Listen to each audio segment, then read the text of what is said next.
ॐ वक्रतुण्ड महाकाय कोटिसूर्यसमप्रभ निर्विघ्नं कुरु मे देव सर्वकार्येषु सर्वदा। यत्कृपालवमात्रेण मूको भवति पण्डितः वेदशास्त्रशरीरां तां वाणी वीणाकरां भजे।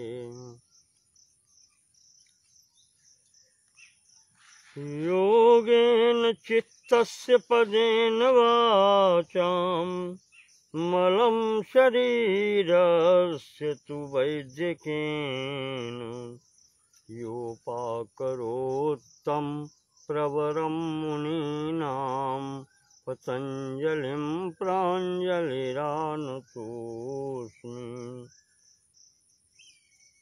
ॐ पूर्णमदः पूर्णमिदं पूर्णात् पूर्णमुदच्यते पूर्णस्य पूर्णमादाय पूर्णमेवावशिष्यते। ओम शांति शांति शांति।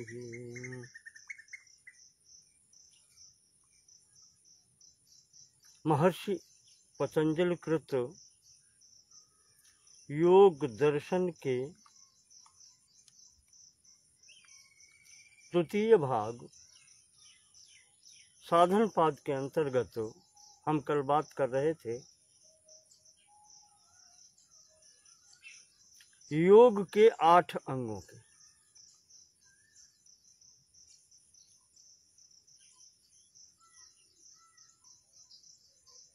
महर्षि ने इनके संबंध में कहा है योगांगानुष्ठानाद अशुद्धि क्षय।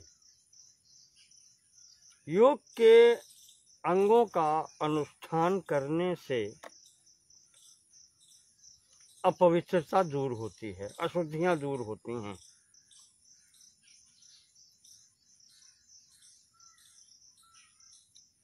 और तब ज्ञान दीप्ति अविवेक्ष्यते।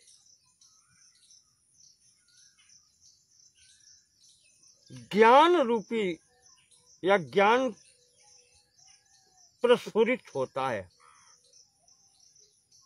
ज्ञान प्रदीप्त होता है, दीपक के भांति प्रज्वलित होता है। कब तक?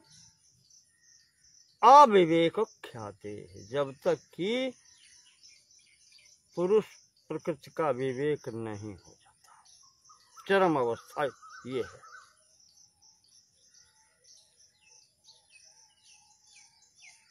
विवेक की उपलब्धि और अशुद्धियों का क्षरण।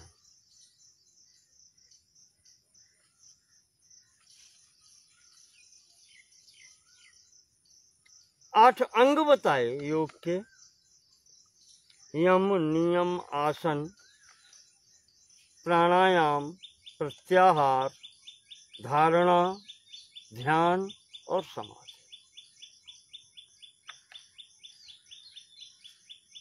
अष्टौ अंगानि।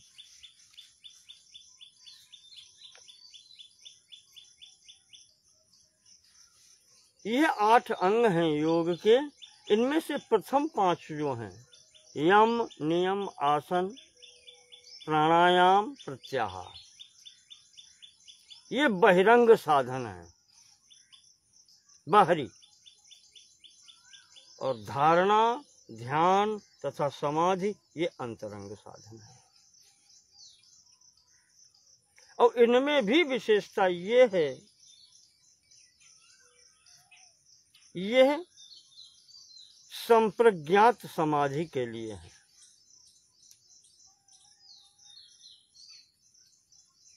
और जो अंतिम परिपक्वावस्था में असंप्रज्ञात समाधि की या निर्वीज समाधि की स्थिति होती है, वहां फिर ये सभी 8 अंग बहिरंग साधन के रूप में हो जाते हैं।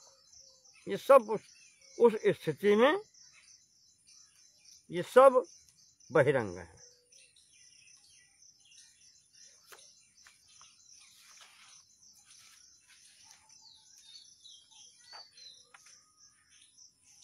29वां सूत्र ये था, योग के 8 अंग। अब महर्षि पतंजलि एक एक का विवरण देते हैं, 8 में से एक एक का विवरण देते हैं।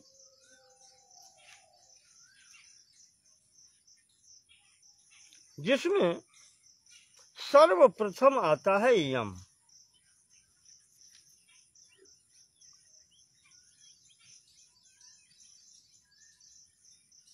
यम क्या है?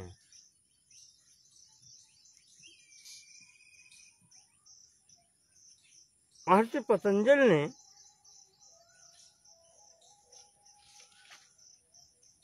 कहा है 30वें सूत्र में,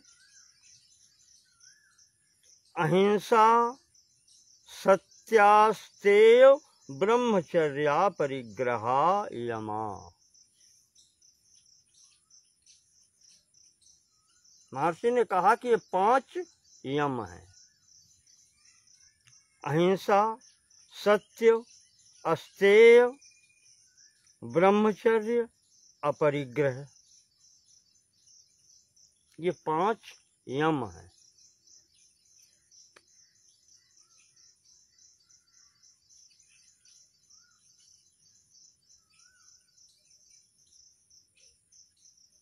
नाम निर्देश किया।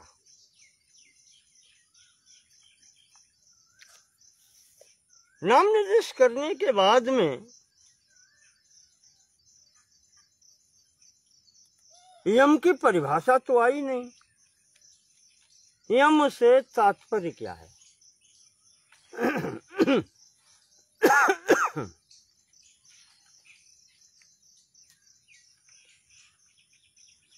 तो उसके लिए अगले सूत्र में बताया 31 में, हम दोनों को मिला करके चलेंगे।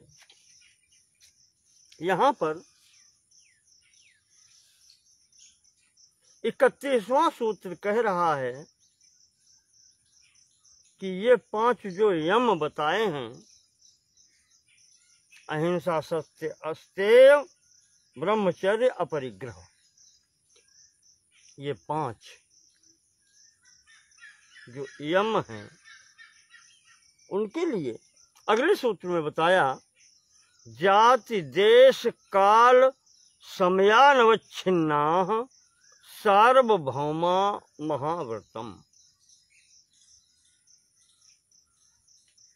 यम जिनको कहा है, ये सार्वभौम महाव्रत हैं।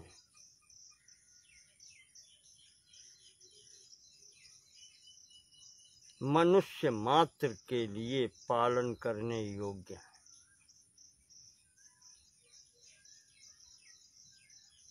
और यदि मनुष्य है तो पालन करना ही चाहिए।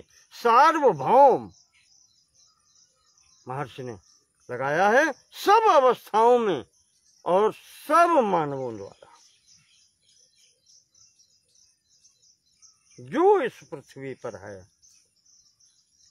उसके द्वारा जाति देश काल समयानवच्छिन्ना, इन सब से निरपेक्ष होकर के, न इसमें कोई जाति का, न देश का, न काल का और न समय की सीमा है।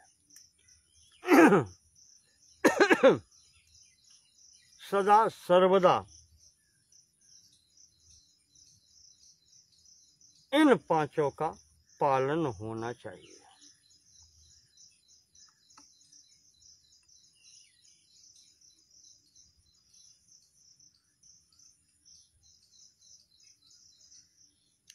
इसलिए ये सार्वभौम महाव्रत कहे जाते हैं।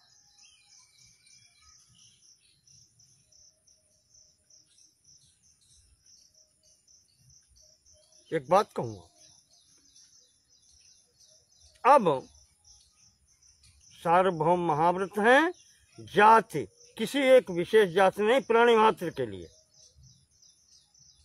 देश, देश की सीमा नहीं है, सार्वभौम कह दिया। काल की बंधन नहीं है इसमें कि भूतकाल में किया जाता था अब नहीं हो सकता, या भविष्य में हो सकता है अभी नहीं हो सकता। ऐसा नहीं है, काल की कोई सीमा नहीं है।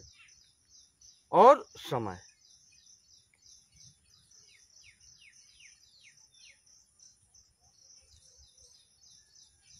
अभी नहीं, थोड़ी देर बाद, ये भी नहीं। महापुरुष कहते हैं काल और समय दो दिए हैं।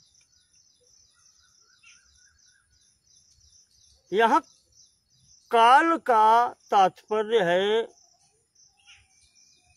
मुहूर्त देख के काम करना, मुहूर्त देख करके काम करना।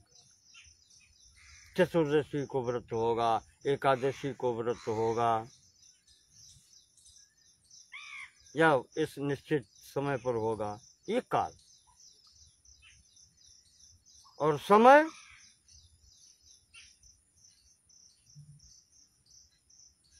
समय तो जिस अर्थ में प्रयोग होता है वो तो होता ही है, भूत, भविष्य और वर्तमान समय में।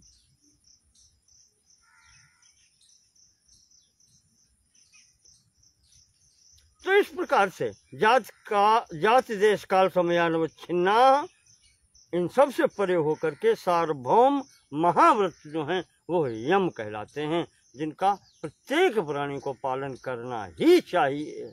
और अगर वो पालन नहीं करता है वो फिर मनुष्य तो नहीं है।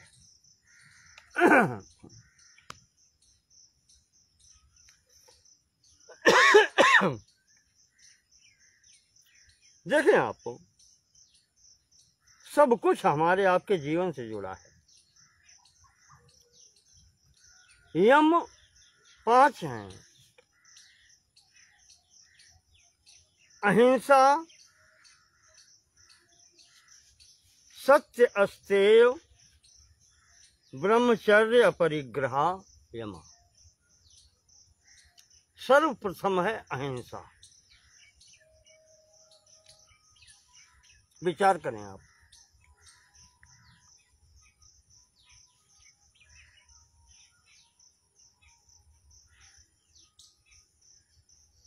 जो भी प्राणी इस भूतल पर है, जिसमें हम अपने को भी सम्मिलित करते हैं, प्रत्येक को अपना जीवन प्यारा है।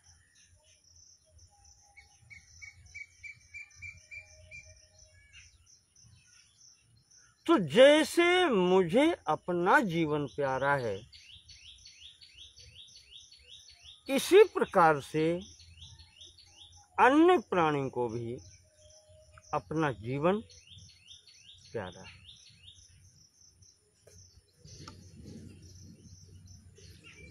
बस यही तो देखना है। मैं नहीं चाहता कोई मुझे हानि पहुंचाए, कोई भी मुझे कष्ट दे।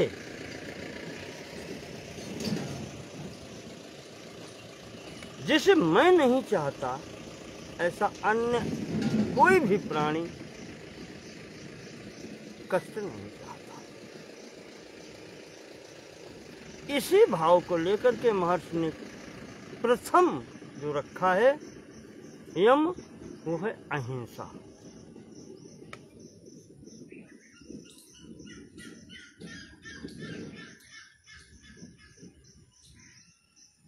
सभी यमों का मूल है अहिंसा। जैसे वहां पर बताया था पीछे, समस्त क्लेशों का मूल है अविद्या, शेष उससे ही उत्पन्न होती। उसी प्रकार से यहाँ समस्त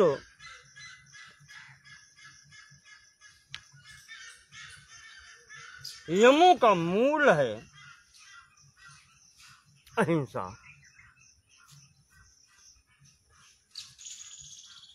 और अहिंसा वैसे तो महर्षियों ने उसके भी दिए हैं कायिक, वाचिक और मानसिक। शरीर से हिंसा, मन से हिंसा और वाणी से हिंसा, किसी प्रकार से हिंसा नहीं होनी चाहिए।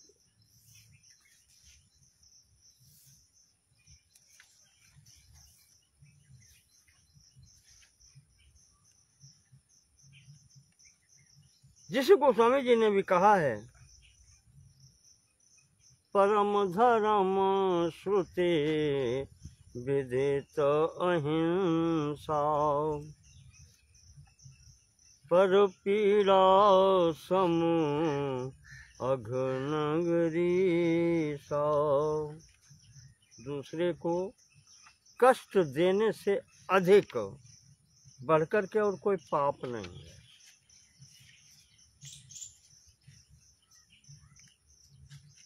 दूसरा कोई पाप है ही नहीं, दूसरे को कष्ट देने से अधिक। और दूसरे को कष्ट न देना किसी भी प्रकार से, यही अहिंसा है।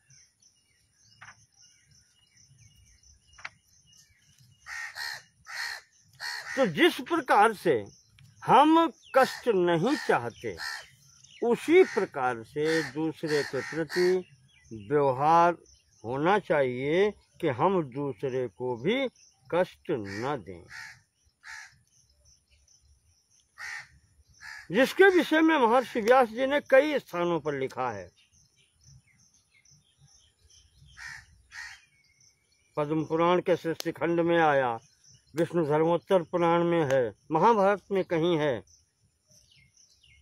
कि श्रूयताम धर्म सर्वस्वम श्रुत्वा चाप्यवधार्यताम। धर्म सर्वस्व सुनो और सुनकर के फिर उसको धारण करो। क्या है उस सब का सार? क्या है? आत्मनः प्रतिकूलानि परेशान न समाचरेत। जो विचार, जो भाव, जो व्यवहार अपने को कष्ट कर हो, वो दूसरों के प्रति भी मत करो। आत्मनः प्रतिकूलानि परेशान न समाचरेत।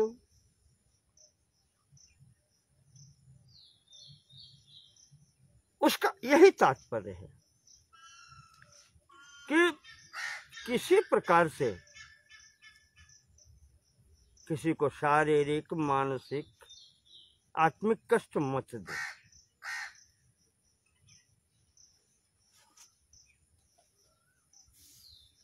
ये अहिंसा के अंतर्गत आता है। यहाँ एक बात और याद रखना है,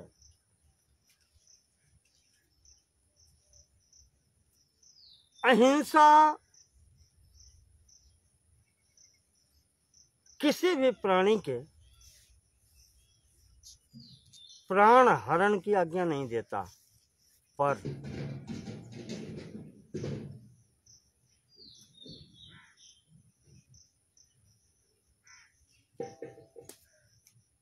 विचार करो, कोई आपके ऊपर आक्रमण करता है,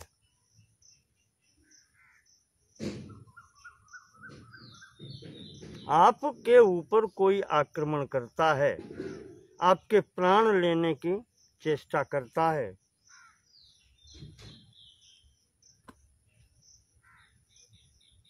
आपका सर्वस्व हरण करने की चेष्टा करता है, तब आपका कर्तव्य क्या होगा?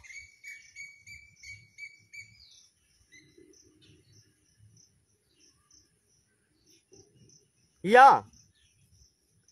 जो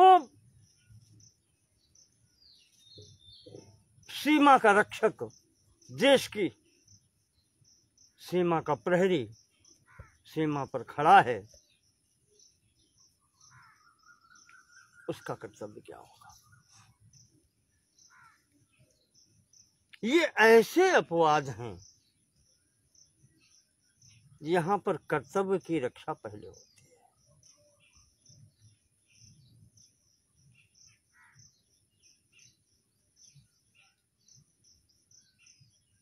अपनी दुर्बलता के कारण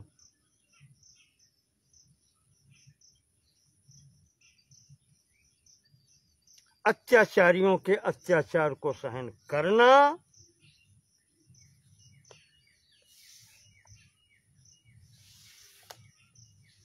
अपने धन, जीविका, इनका अपहरण करवाना भयभीत हो करके अपने देश का अपमान, परिवार, समाज, इसका दुष्टों से अपमान करवाना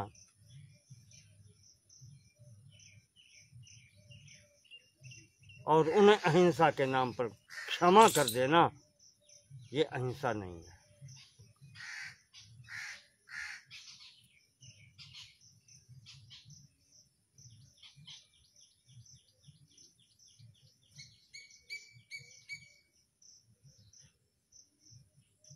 इन देश की रक्षा, समाज की रक्षा, धर्म की रक्षा, संपत्ति की रक्षा, अपने प्राणों की रक्षा, यह आवश्यक है।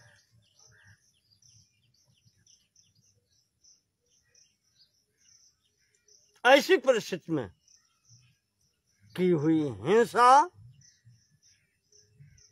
हिंसा नहीं मानी जाती।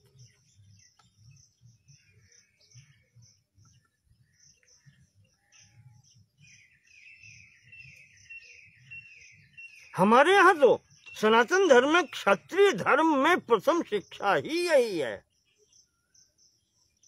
युद्धे चाप्य पलायनम।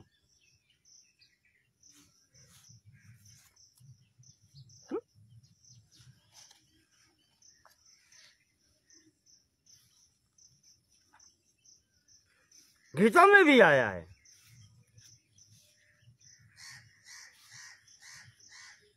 शौर्यम तेजो धृतिर्दाक्ष्यम युद्धे चाप्य पलायनम दानम ईश्वर भावस्य क्षात्रम कर्म स्वभावजन।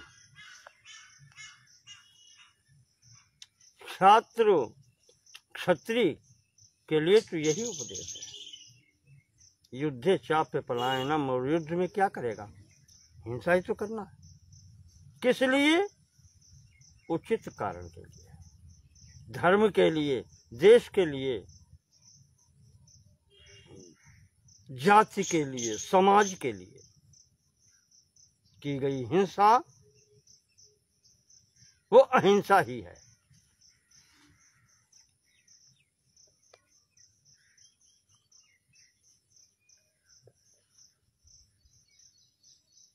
और वास्तव में विचार करें तो जो बलवान है, जो वीर है, वही अहिंसा का भी पालन कर सकता है। दीनहीन वो तो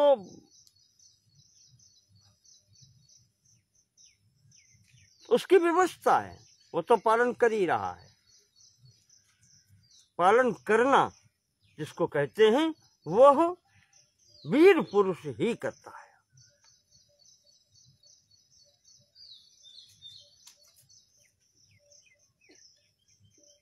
क्षमा वही कर सकता है जो दंड देने की सामर्थ्य रखता है, अन्यथा उस क्षमा से क्या तात्पर्य है?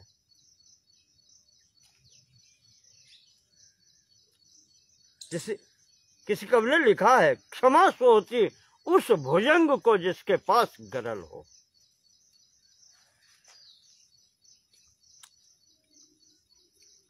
तो इस स्थिति में अहिंसा का पालन भी वही कर सकता है जिसके पास शक्ति है।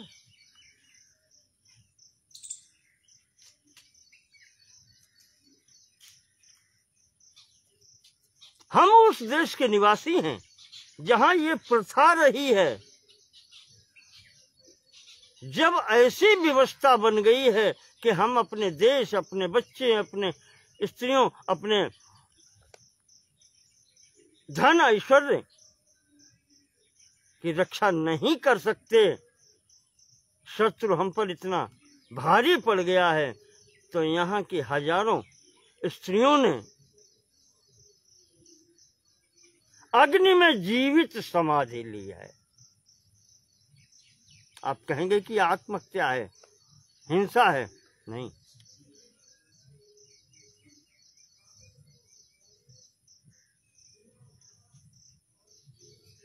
पुरुषों ने उस समय केसरिया वस्त्र पहनकर, जानते हैं कि शत्रु भारी है, और अपने प्राण निछावर किए हैं।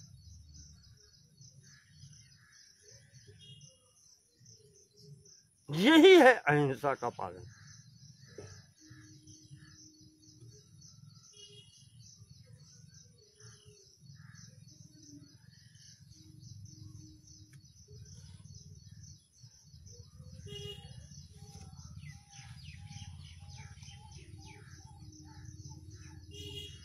हमारे यहाँ तो ये आया है, ये युध्यन्ते प्रधनेषु शूरासो ये तनु त्यजाओ। जो शूरवीरता से अपना शरीर त्याग करने वाले हैं, युद्ध क्षेत्र में वीरता पूर्वक लड़ने वाले हैं,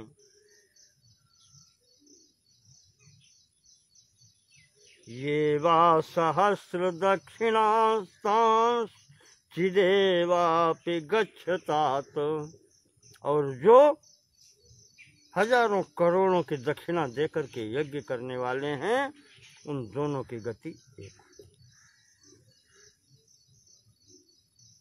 युद्ध क्षेत्र में मारे गए वीर की, सीने पर घाव लेकर के मारे हुए वीर की और उस योगी की गति एक होती है।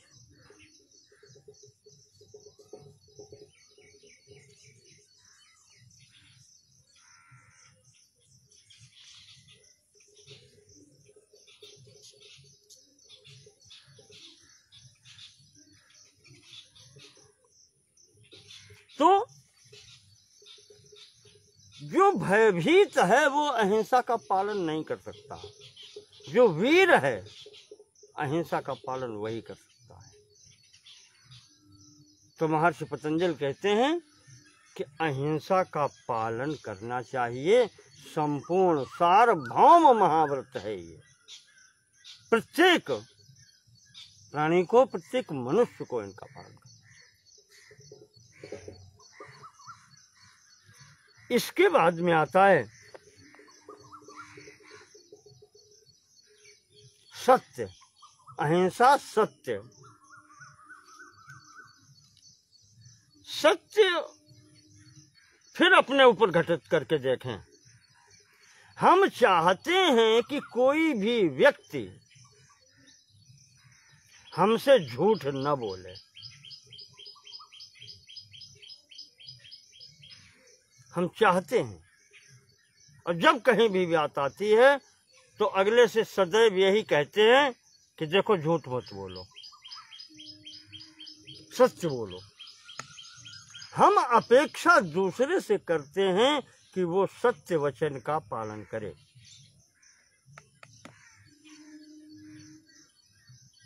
तो पलट कर यही बात अपने पर भी लगती है कि हम भी सत्य का पालन करें, हम भी असत्य न बोलें।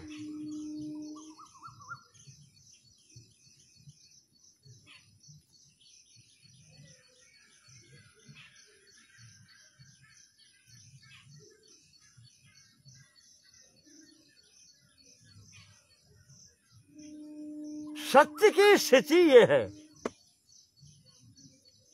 यथार्थ कथनम यच्च, जैसा वास्तव में हुआ है या है उसका उसी प्रकार से यथार्थ स्वरूप में वर्णन कर देना।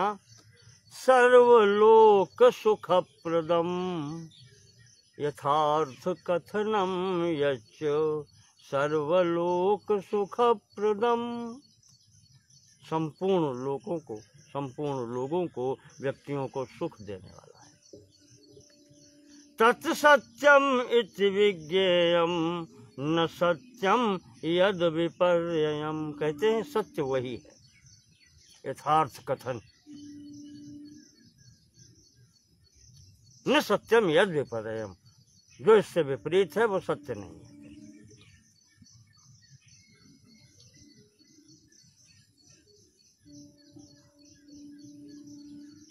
यहाँ भी स्थिति उसी प्रकार से होती है जैसे कहा गया है,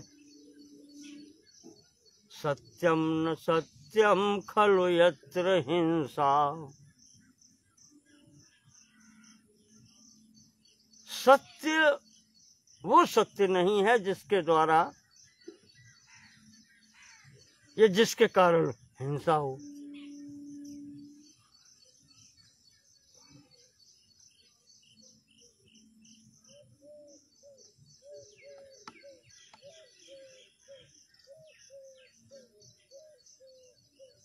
शांति पर्व में महाराज भीष्म जी ने भी कहा है, पितामह ने, कि सत्यस्य वचनम श्रेयः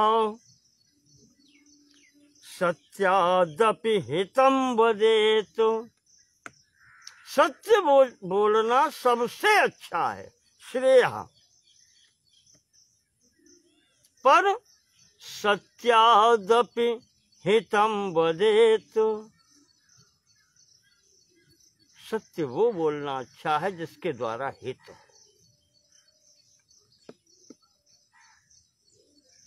और इस पर आगे बढ़कर के वो कहते हैं, यत् भूत हितमत्यंतम स एतत् सत्यम मतम मम। जिसके द्वारा अधिकतर प्राणियों का कल्याण हो, हित हो, वही सत्य है। यत् भूत हितमत्यंतम एतत् सत्यम मतम मम।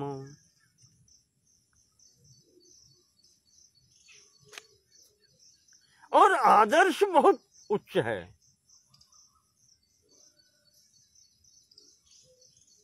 विष्णु जी ने ही कहा है, आदर्श तो बहुत उच्च है। आत्मा है तो परार्थे वाम नर्म हास्याश्रया तथा। ये मृषा न वदन्ति ते नरा स्वर्गगामिनः। जो व्यक्ति या जो लोग अपने लिए या दूसरे के लिए हंसी में, नर्म, किसी के साथ में, जिसको हम कहते हैं भाषा में मजाक, परिहास में, हास में और परिहास में भी ये मृषा न वदन्ति, जो झूठ नहीं बोलते किसी भी प्रकार की परिस्थिति में, ते नरा स्वर्गगामिना, वही स्वर्गगामी होते हैं। सबसे श्रेष्ठ वही है। पर फिर भी भीष्म जी कहते हैं कि सत्यस्य वचनम श्रेयः। सत्य बोलना अच्छा है, श्रेष्ठ है, पर सत्यादपि हितम वदेत। सत्य से भी अधिक हितकर है, सत्य से भी अच्छा है कि दूसरे के हित कर बात कहे, जिससे उसका हित हो। आपको याद होगा, पिछले खंड में मैंने कथा देवी भागवत की सुनाई थी आपको। एक महात्मा वन में तपस्या कर रहे थे, सत्यव्रत नाम था, सत्य बोलने का ही व्रत लिया था। किसी भी परिस्थिति में असत्य नहीं बोलेंगे। एक दिन घटना घट गई, बाण से विद्ध एक शूकर घायल की अवस्था में निकल गया और पास की झाड़ी में घुस गया। पीछे से व्याध धनुष बाण लिए हुए आता है और कहता है, महात्मन मेरी शिकार किधर गई?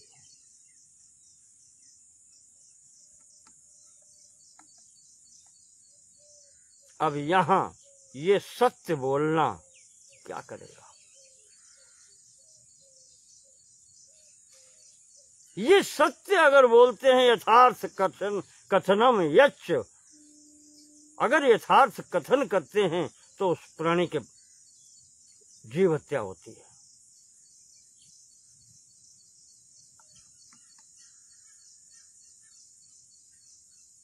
झूठ भी बोल नहीं सकते, व्रत लिया हुआ है।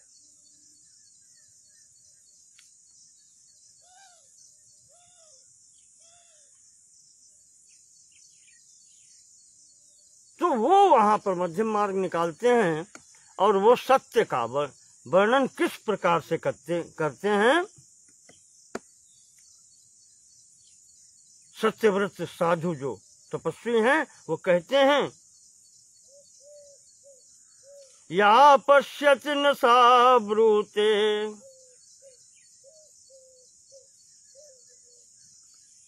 यो ब्रूते सा न पश्यति।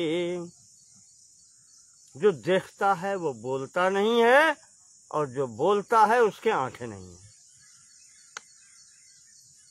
अहो व्याध स्वकार्यार्थी किम पृच्छसि पुनः पुनः। अरे व्याध, अपना कार्य, केवल अपना कार्य बनाने की स्थिति में रहने वाला व्याध क्या बार बार पूछ रहा है? दे दिया उत्तर, हो गया। अब यहां पर यही सत्य है।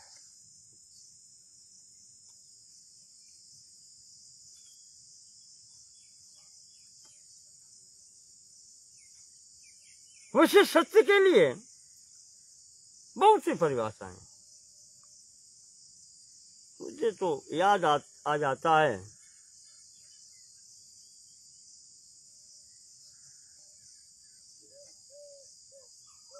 ययाति, चंद्रवंश के राजा ययाति, ययाति का विवाह दैत्य गुरु शुक्राचार्य की पुत्री देवयानी से हुआ। देवाधीनम जगत सर्वम हुआ, प्रतिलोम विवाह, ब्राह्मण कन्या का क्षत्रिय के साथ। कुछ ऐसी स्थिति बनी, शुक्राचार्य जी के शिष्य थे वृषपर्वा, उनकी पुत्री थी शर्मिष्ठा। बच्चों की प्रतिस्पर्धा के कारण, ये झगड़े के कारण कह दें, आपको सबको पता है कहानी। देवयानी वृषपर्वा की पुत्री शर्मिष्ठा को अपने साथ लेकर नौकरानी के रूप में गई, सेविका के रूप में लेकर। वहां पर एक दिन देवयानी की अनुपस्थिति में शर्मिष्ठा ने महाराज ययाति के समक्ष प्रणय निवेदन किया है।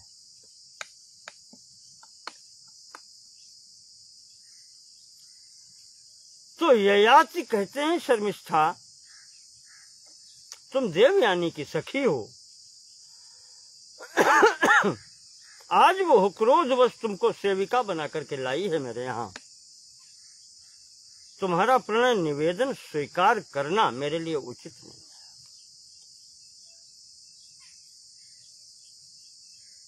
तो वहां शर्मिष्ठा ने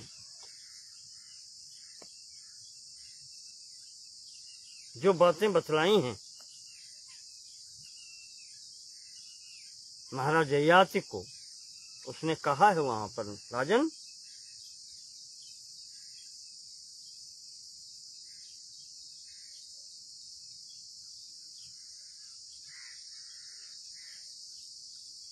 कुछ स्थान ऐसे हैं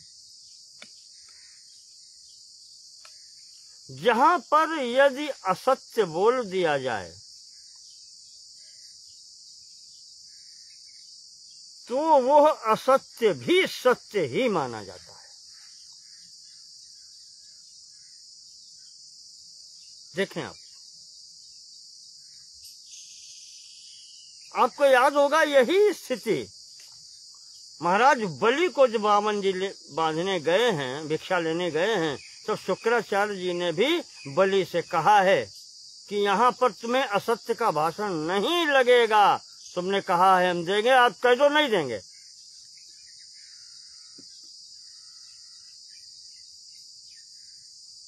ऐसे ही शर्मिष्ठा बतलाती है महाराज ययाति को कि राजन गो स्त्री द्विजानाम,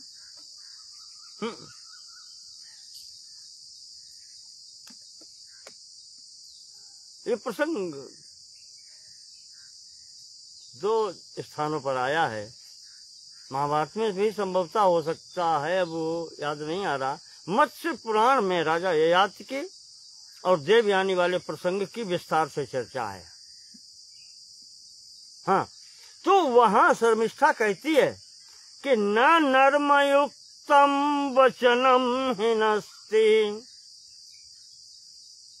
परिहास में बोला हुआ झूठ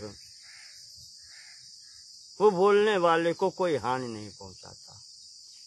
न नर्मयुक्तम वचनम हिनस्ति न स्त्रीषु राजन न विवाह काले, स्त्रियों के मध्य में भी अगर झूठ बोल दिया गया है तो उसमें भी असत्य भाषण का दोष नहीं लगता। न विवाह काले, और किसी का विवाह हो रहा हो और उसमें कोई बात फंस रही हो, वहां पर असत्य बोल देने से वो उस असत्य भाषण का दोष नहीं लगता। तो न नर्मयुक्तम वचनम हिनस्ति न स्त्रीषु राजन्न विवाह काले। 3 प्राणाच्ये सर्वधनापहारे, जब प्राण संकट में हो, चाहे अपने और चाहे किसी दूसरे के। प्राणाच्ये सर्वधनापहारे, आजीविका का संकट हो, संपूर्ण धन छीना जा रहा हो, ऐसी स्थिति में पंचानृतान्याहुरपातकानि, ऐसे स्थानों पे ये 5 स्थान हैं, यहाँ पर बोला गया झूठ पाप नहीं माना जाता, ये पातक नहीं, दोष युक्त नहीं है। इसे शुक्राचार्य की नीति भी कहते हैं। शुक्राचार्य की नीति में भी व्यवहारिकता की बहुत अच्छी स्थितियां हैं, और यही भीष्म पितामह ने भी वहां कहा है, शांति पर्व में ही संभवता है कि गो स्त्री द्विजानाम परिरक्षणार्थम, जिसको इन्होंने यहाँ कहा है प्राणात्यये, प्राण संकट में हो। भीष्म पितामह जी ने कुछ नाम ले दिए, गो, स्त्री, द्विज, इनके प्राणों की रक्षा के लिए। गोस्त्री द्विजानाम परिरक्षणार्थम विवाह काले सुरत प्रसंगे, विवाह काल में और सुरत प्रसंग में प्राणात्यये सर्वधनापहारे पंचानृतान्याहुरपातकानि। ये 5 स्थान जो हैं यहाँ पर बोला हुआ असत्य भी सत्य ही होता है। असत्य बोलने से कोई दोष नहीं लगता।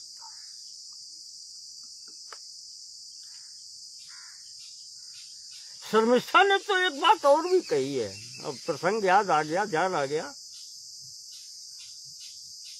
उसने कहा राजन ये 5 स्थितियां हैं, यहाँ झूठ बोल देने से भी कोई पाप नहीं होता, पर उसने 2 स्थान बताए हैं। कहा ये स्थान ऐसे हैं अगर यहाँ पर झूठ बोलोगे तो दोष लगेगा। कहने का तात्पर्य कि किसी भी परिस्थिति में इन 2 स्थानों पर कभी झूठ मत बोलें। कौन कौन से? वो कहती है कि प्रस्तातु साक्ष्ये प्रवदन्ति अन्यथा। जब अदालत में, जब न्यायालय में आपको साक्ष्य के लिए बुलाया जाता है, गवाही के लिए बुलाया जाता है, वहां पर अगर आप झूठ बोलते हैं तो भवन्ति मिथ्या वचना नरेंद्र ते। वहां पर फिर अगर झूठ बोलता है तो उसका सबसे बड़ा दोष लगता है। न्यायालय के अंदर साक्ष्य में जो झूठ बोलता है, इससे बढ़ के फिर कोई पाप नहीं है। ठीक है, पहला स्थान।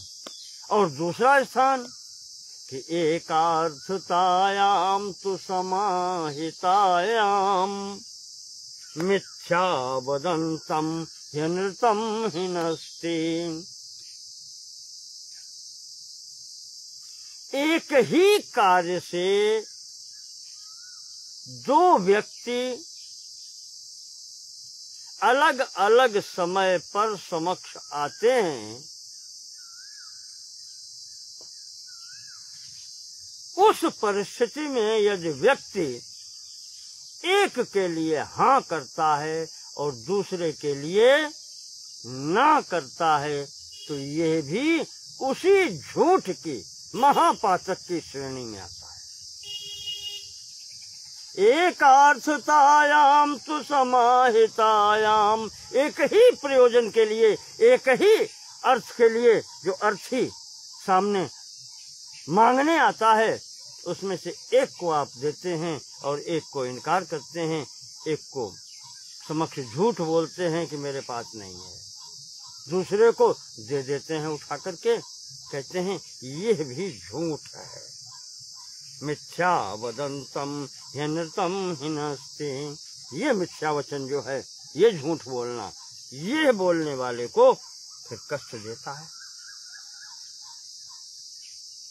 तो वो शर्मिष्ठा अपनी बात कह रही थी, और वहां उसने ये भी कहा है कि स्त्री हो, पुत्र हो और दास दासी हो, इनका अपना धन कोई नहीं होता है, ये तो अपने स्वामी के ही अधीन होते हैं। तो जैसे देवयानी आपकी है, वैसे हम भी आपके ही हैं। ये इस प्रकार उसने अपने तर्क दिए हैं। वहां पर मत्स्य पुराण में आया है, संभवतः हो सकता है कि कच्छ और देवयानी का प्रसंग विस्तार से वहीं आया है। तो ये स्थिति है। तो सत्य यथार्थ कथनम अच्छी बात है, पर यद भूत हितम अत्यंतम, ये भी ठीक है।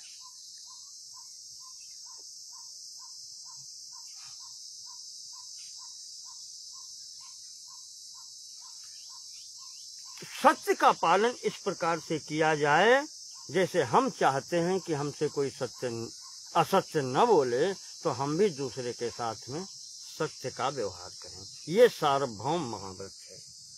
इसके बाद में आता है अहिंसा, सत्य, अस्तेय। अस्तेय,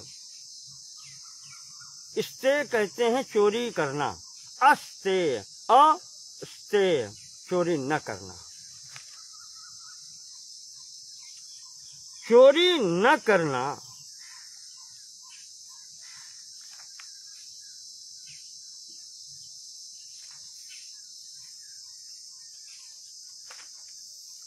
चोरी न करने की स्थिति ये है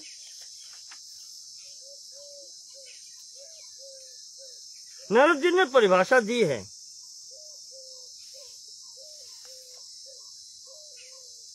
कि उपायैर्विविधैरेषां छलयित्वापकर्षणम्। छल करके किसी के साथ में सैकड़ों उपाय करके उसका धन ले लेना। अपकर्षणम, धन हो या कुछ भी, ये ले लेना, ये चोरी है, छल से। और उसी में अगले पंक्ति में कहते हैं सोप्त मत्त प्रमत्तेभ्यः स्तेयमाहुर्मनीषिणः। जो सोया हुआ है उसकी कोई वस्तु ले लेना। मत, जो मतवाला है यानी कोई नशा किए हुए है। और प्रमत्त, जो असावधान है, किसी भी स्थिति में असावधान है। जैसे किसी ने साइकिल खड़ी करके और लोग शंका करने लगा, तो अब वो उस साइकिल के प्रति असावधान है और इतने में साइकिल लेकर के कोई चला गया।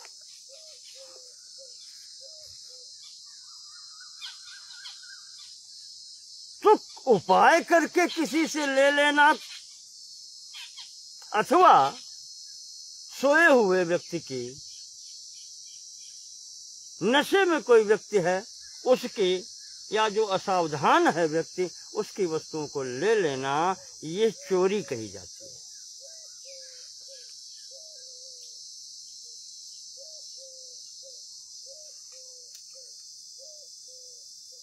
सब कुछ याद नहीं आता है, पर भागवत में भी एक स्थान पर आया है, संभवतः नारद जी ने ही कहा हो,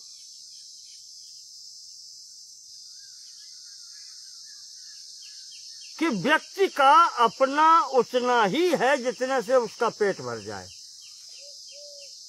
जीवन सुचारू रूप से चले, बस इसके अतिरिक्त अगर और वो चाहता है या लेता है तो वो चोरी है। यावद भ्रियेत जठरम, जितने से पेट भर जाए, तावत स्वत्वम ही देहि नाम, उतना ही उसका अपना है। अधिकम यो भी मन्येत, और जो इससे अधिक की इच्छा करता है, स स्तेनो दंडमर्हति, वो चोर है, फिर जो चोर की सजा है वही उसको मिलनी चाहिए।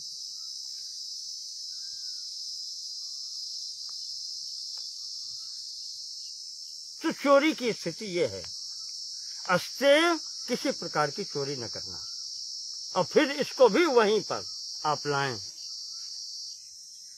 कि हम नहीं चाहते कि हमारा धन, हमारा स्वत्व, जो भी मेरी वस्तु है, वो कोई छल से, बल से या धोखे से ले जाए। तो हमारा भी कर्तव्य ये है कि हम भी किसी का इस प्रकार से ग्रहण ना करें। यही अस्तेय का भाव है, चोरी न करना। अर्थात हम नहीं चाहते हमारी कोई चोरी करे, तो हम भी किसी की चोरी न करें।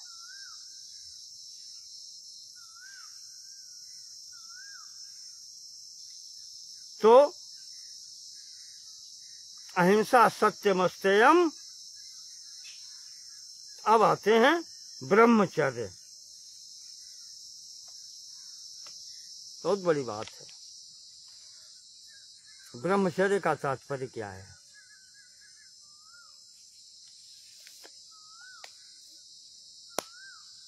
एक तो ब्रह्मचर्य का उद्देश्य है शरीर रक्षण। शरीर माध्यम खलु धर्म साधनम। शरीर स्वस्थ रहेगा तो इससे धर्म भी होगा, और धर्म साधन के लिए ही शरीर की आवश्यकता है। शरीर सुरक्षित होगा तो हम इस योग मार्ग पर चल पाएंगे।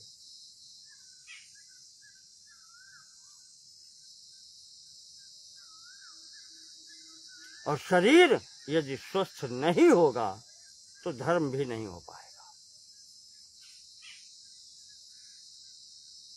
तो सर्वप्रथम जो उद्देश्य है ब्रह्मचर्य का वो है शरीर रक्षा।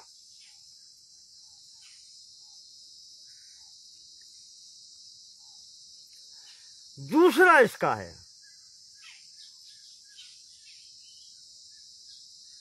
इसी के स्थिति में आगे बढ़े।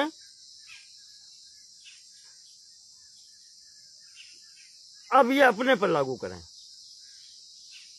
हम चाहते हैं कि एक व्यक्ति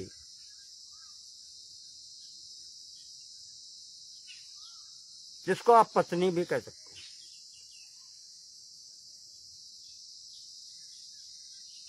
वह मेरे प्रति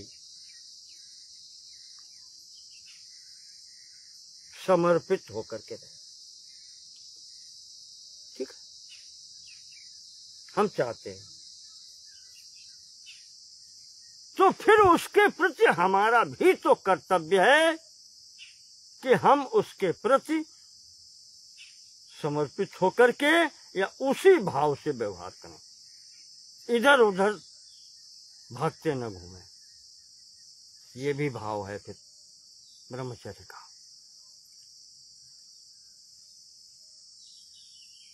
क्योंकि हमारे आश्रम धर्म का जहां वर्णन होता है वहां कहा जाता है कि मनुष्य की पूर्ण आयु 100 वर्ष मानी गई है, तो इसका चतुर्थांश यानी 25 वर्ष उसे ब्रह्मचर्य अवस्था का पालन करना चाहिए।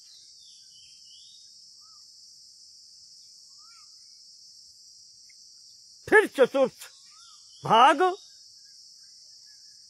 गृहस्थ अवस्था का आता है। तत्पश्चात चतुर्थांश वानप्रस्थ और अंतिम चतुर्थांश संन्यास के लिए बतलाया गया है।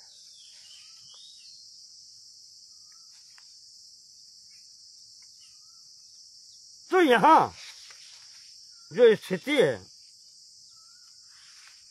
वो ये है। ब्रह्मचर्य है क्या? पहले बताया।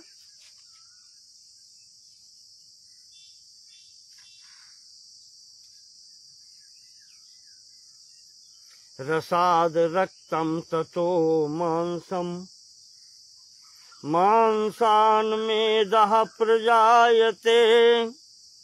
सुश्रुत संहिता में आता है।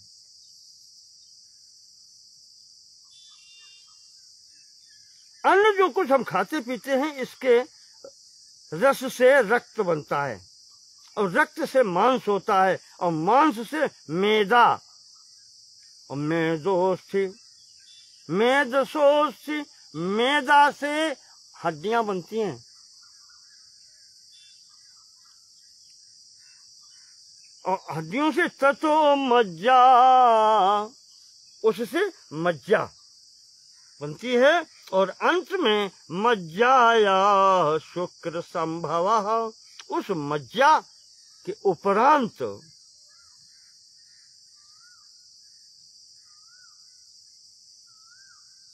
शुक्र वीर्य बनता है। इस कारण से इसकी रक्षा आवश्यक है।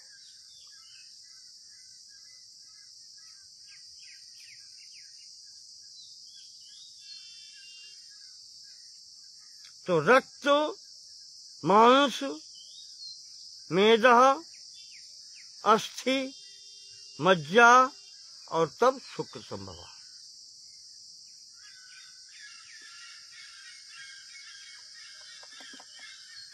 इस स्थिति में, इस क्रम से जब ये निर्मित होता है तो उसमें अगर कोई हानि होगी तो संपूर्ण शरीर पर प्रभाव डालेगी। और जो वीर रक्षण करता है, इस प्रकार ब्रह्मचर्य का पालन करता है, उसको ऊर्ध्वरेता भी कहा जाता है। न तपः तप इत्याहुर ब्रह्मचर्यम तपोत्तमम, ये भी आया है। और कोई तपस्या नहीं है, ब्रह्मचर्य ही तपस्या है। ऊर्ध्वरेता भवेद्यस्तु सदैवो न तु मानुषः। जो ऊर्ध्वरेता है, जिसने वीर रक्षण किया है, वो फिर देवता ही है, वो मनुष्य नहीं है। ऊर्ध्वरेता भवेद्यस्तु सदैवो न तु मानुषः। ब्रह्मचर्य की बहुत महिमा है। क्या क्या नहीं प्राप्त हुआ जिसने ब्रह्मचर्य का पालन किया।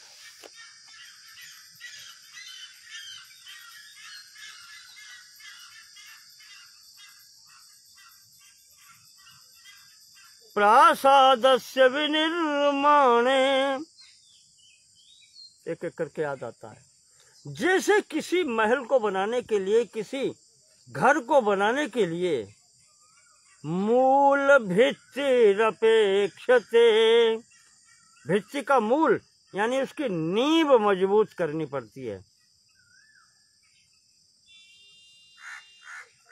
तथैव जीवनस्यादौ ब्रह्मचर्यम अपेक्षते। इसी प्रकार जीवन सुदृढ़ बनाने के लिए, जीवन में यथार्थ वस्तु प्राप्त करने के लिए ब्रह्मचर्य की आवश्यकता होती है। जीवन की मूल भित्ति जो है, नींव जो है, वो ब्रह्मचर्य है। इसका पालन होना चाहिए।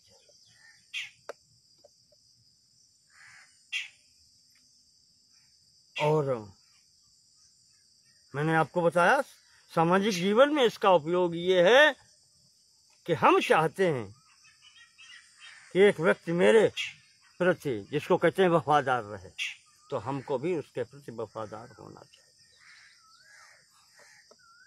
ब्रह्मचर्य का पालन चारों स्थितियों में होता है। आप ये मत ध्यान रखिएगा कि ब्रह्मचर्य 25 साल तक ही होता है। जो आश्रम धर्म है, ब्रह्मचर्य, गृहस्थ, वानप्रस्थ और सन्यास, चारों आश्रमों में ब्रह्मचर्य की प्रधानता है और चारों आश्रमों में ब्रह्मचर्य का पालन होता है। प्रथम चतुर्थांश में 25 वर्ष तक ब्रह्मचर्य का पालन करके व्यक्ति शिक्षा ग्रहण करता है, जीवन की आधारशिला रखता है, गुरु की शरण में बैठ करके सब कुछ प्राप्त करता है। उसके बाद में 2 मार्ग हो जाते हैं। एक नैष्ठिक ब्रह्मचर्य का, वो यहां से सीधा ब्रह्मचारी से संन्यास लेता है। और दूसरा मार्ग है ब्रह्मचर्य से गृहस्थ प्रवेश करता है। 25 से 50 वर्ष की आयु तक ये 25 साल गृहस्थ धर्म के लिए निश्चित किए गए हैं, गृहस्थ आश्रम के लिए। यहाँ भी ब्रह्मचर्य का पालन होता है। कैसे? महर्षियों ने बताया है, हमारे पूर्वजों ने बहुत अच्छी व्यवस्थाएं दी हैं।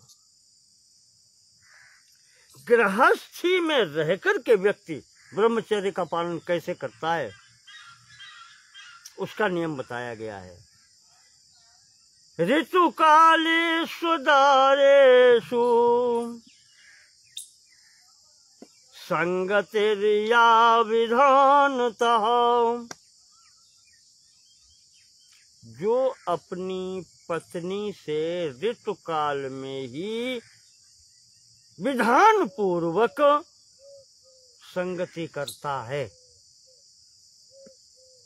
ब्रह्मचर्यम तदेवोक्तम गृहस्थाश्रमवासिनाम। ये गृहस्थ आश्रमी के लिए ब्रह्मचर्य ही है। ऋतुकालाभिगामी, जो ऋतुकाल में स्त्री संसर्ग करता है केवल।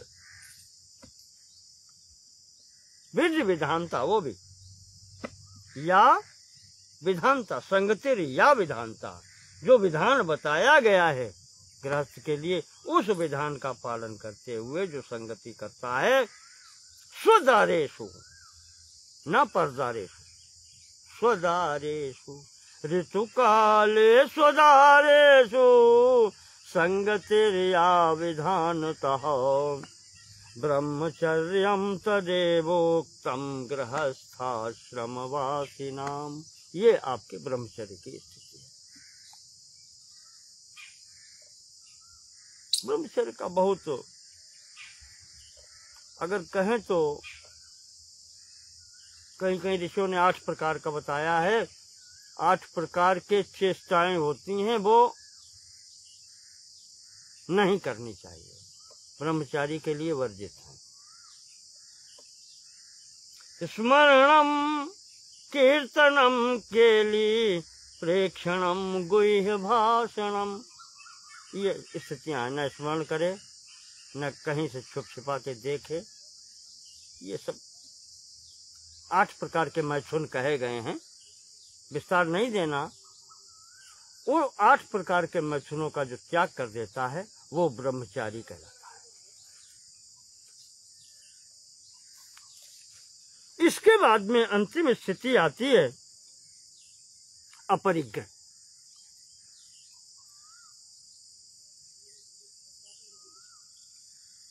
अपरिग्रह जैसे अभी आपको बताया था,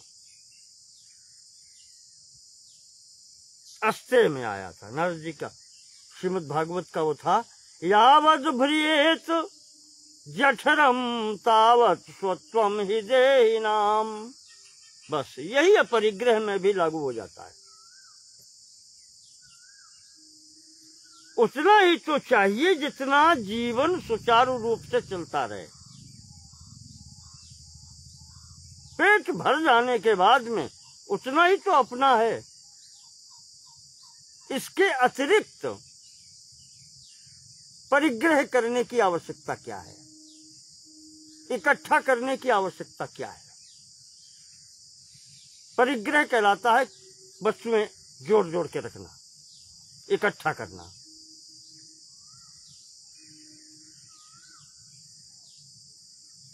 वैसे परिग्रह पत्नी को भी कहते हैं, आता है। तो ऐसी स्थिति में परिग्रह का यहां तात्पर्य ये है, भोग वस्तुओं को इकट्ठा करके रखना। क्यों, क्या आवश्यकता है? अगर आप अपनी आवश्यकता से अधिक इकट्ठा करके रखेंगे तो समाज के अंदर किसी व्यक्ति के भोग में तो कमी आएगी। समाज में रहने वाले प्रत्येक व्यक्ति की आवश्यकता के अनुसार परमात्मा ने वस्तु उपलब्ध कराई है। आज भी कोई कमी नहीं है, पर ये जो कमी आपको दिखाई पड़ती है धनी और निर्धन की स्थिति, वो उसी का परिणाम है कि एक व्यक्ति अपने लिए रखता है, फिर अपने बच्चों के लिए रखता है, और फिर वो सोचता है कि हम 7 पीढ़ी के लिए रखें, या ऐसे रखें जो हमारा भंडार कभी खत्म ही न हो, सदैव के लिए बना रहे। ये परिग्रह ही हैं। और यदि वो इस तरीके से इकट्ठा करेंगे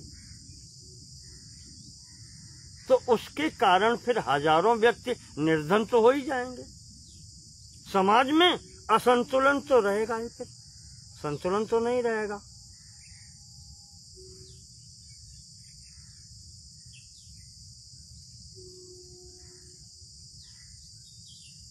मुझे जितनी आवश्यकता है उससे 100 गुना लेकर के अगर मैं रखता हूं अपने पास, तो आज का 100 व्यक्तियों का हक मारा जाता है, उनका भाग उनको नहीं मिल पाएगा, उनको कष्ट होगा।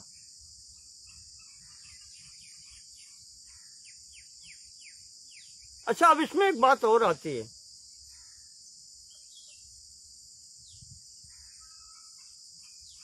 आज की सोच ये है, व्यक्ति के पास अगर कुछ नहीं है तो वो दरिद्र है।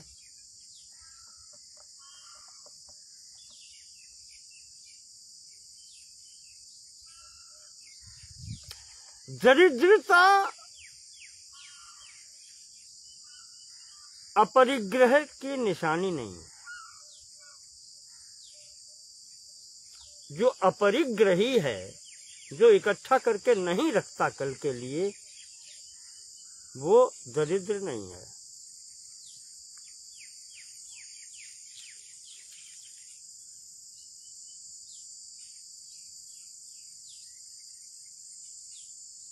क्यों? आपने देखा होगा, जितना बड़ा आदमी है वो उतना ही पैसे के पीछे भागता घूमता है, वो भूखा ही है। क्या कमी है किसी के पास? इतना परिग्रह करके रखा है, सैकड़ों करोड़ हजारों करोड़ की संपत्ति है, और फिर भी भागा घूमता है। किस लिए? और हो जाए, और मिल जाए, और मिल जाए। भले ही दुनिया भूखों मर जाए, पर हमें मिल जाए। ये है परिग्रह करने वाले की निशानी। तो वो परिग्रह करेगा तो अन्य को कष्ट होगा ही होगा। हम चाहते हैं कि कोई दूसरा परिग्रह न करे, दूसरा कोई माल इकट्ठा न करे जिससे मुझे कठिनाई हो जाए। तो वही काम फिर हम कैसे कर सकते हैं? करना चाहिए क्या हमको? नहीं करना चाहिए ना। अगर दूसरा सब समेट के अपने पास रखता है और मुझे भोजन उसकी वजह से नहीं मिल पाता है, तो फिर ये हमको भी तो याद रखना चाहिए कि हम भी इतना इकट्ठा न करें कि दूसरे को कष्ट हो जाए। आपने देखा होगा, ऐसे ऐसे लोग हैं जिनके पास 4-4, 10-10 घर हैं, मकान बने हुए हैं, करोड़ों करोड़ की लागत से। रहने वाले 3 प्राणी, अधिक से अधिक पत्नी, 1 बच्चा। नाम नहीं लेना चाहिए, कितने ही लोग हैं ऐसे इस स्थिति में। वो 4 घरों की क्या आवश्यकता है? इतने 3 प्राणी मेरे यहाँ पर एक कमरे में, 1 कमरा 1 बरामदा, और उतने में ही रह लेते हैं।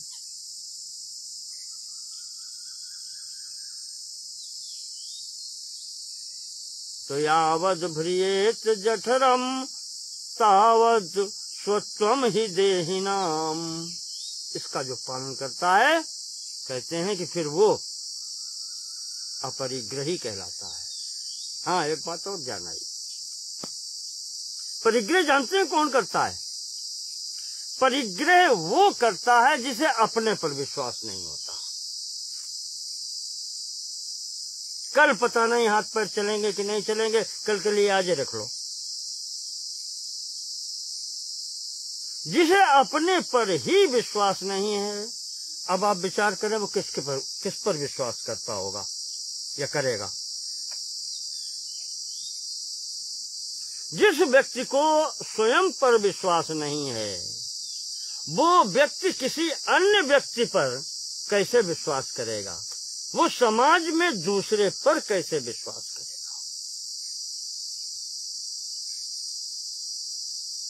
और जो व्यक्ति अपने पर विश्वास नहीं करता, समाज में स्थित किसी दूसरे पर विश्वास नहीं करता, वो व्यक्ति फिर परमात्मा पर कैसे विश्वास करेगा? विचार करो, विचार करने की है बातें, तर्क हैं। वो परमात्मा पर भी कैसे विश्वास करेगा जो यहाँ अपने पर विश्वास नहीं करता, जो यहाँ समाज में अगले व्यक्ति पर विश्वास नहीं करता, वो परमात्मा पर विश्वास कैसे करेगा?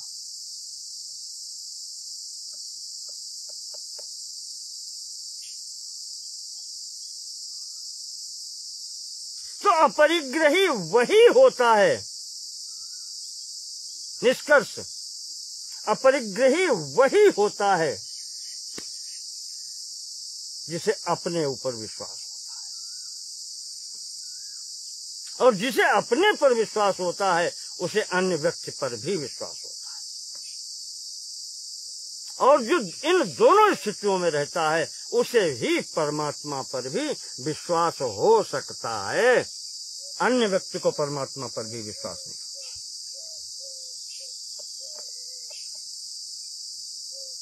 अपरिग्रही वही व्यक्तित्व हो सकता है जो परमात्मा पर विश्वास करता है।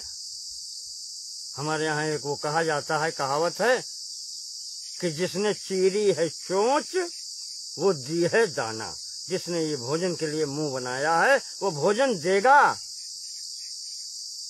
प्राणी के संसार में आने से पहले माता के स्तनों में दुग्ध आ जाता है। मनुष्य के इस संसार में पैर रखने से पूर्व ही माता के स्तनों में उसके आहार की व्यवस्था हो जाती है। किस बात की परिग्रह की आवश्यकता है? इसलिए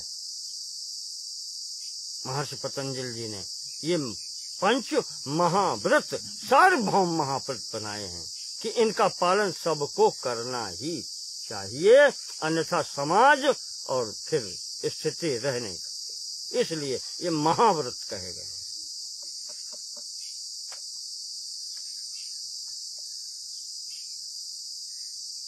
तो ये अपरिग्रह जो है ये विश्वास की चरम अवस्था है।